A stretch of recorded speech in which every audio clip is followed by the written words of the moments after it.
विठुराया तू निघून गेला, पण आता तुझ्या पायाखालची वीट कोण सांभाळणार? अशीच परिस्थिती पूर्ण महाराष्ट्राची सध्या झालेली आहे. कारण की आपले प्रिय अजितदादा आपल्या सगळ्यांना सोडून गेले आणि त्यानंतर म्हणजे त्यांच्या अंत्यसंस्कारासाठी पूर्ण महाराष्ट्रभरातून बरेच लोक इथं आलेले आणि त्यातलेच एक व्यक्तिमत्व माझ्यासमोर आहे. दादा, तुम्ही कुठून आले? आम्ही माळेगावहून आलेलो, जोशी मेढंगे समाजातील आहे.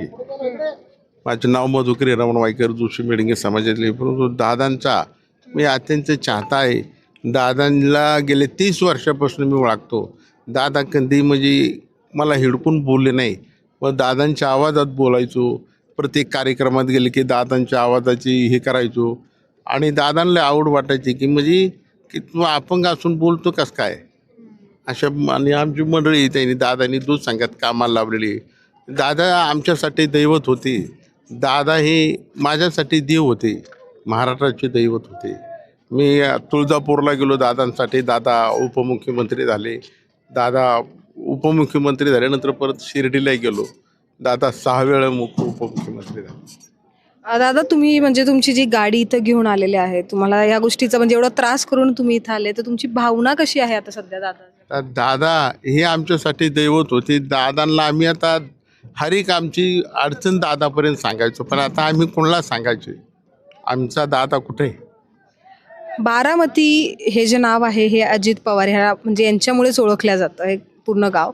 आणि आता अजितदादा आपल्या सगळ्यांमध्ये नाही राहिले, तर पुढे बारामतीचं कसं होणार? बारामती कशा पद्धतीने चालणार, काय वाटतं तुम्हाला? की दादांचा आदर लोकांना आहे. दादांच्या प्रेमपोटी लोक आलेले. ही बारामती दादा ही विसरू शकणार नाही. आणि लोक दादा हे प्रत्येक जणाच्या मनात दादा आहे. मी दादा असे म्हणते.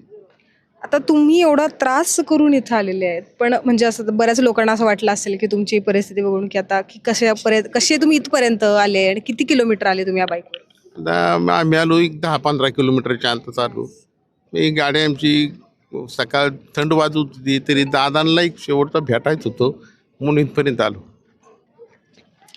दादांना शेवटचं भेटायचं होतं म्हणून मला त्रास झाला तरीही चालेल, अशी सध्या महाराष्ट्राच्या जनतेची परिस्थिती आहे. आणि एक तर आपण आपल्या सगळ्यांसमोरच पाहिलेलं आहे. पण खरंच आता महाराष्ट्राचा पुढचा चेहरा कोण राहणार आणि महाराष्ट्राचा दैवतच गेला असं आपण म्हणू शकतो. तुम्ही पाहत राहा न्यूज डॉट्स. तोपर्यंत मी मृदुला नारळे, बारामती.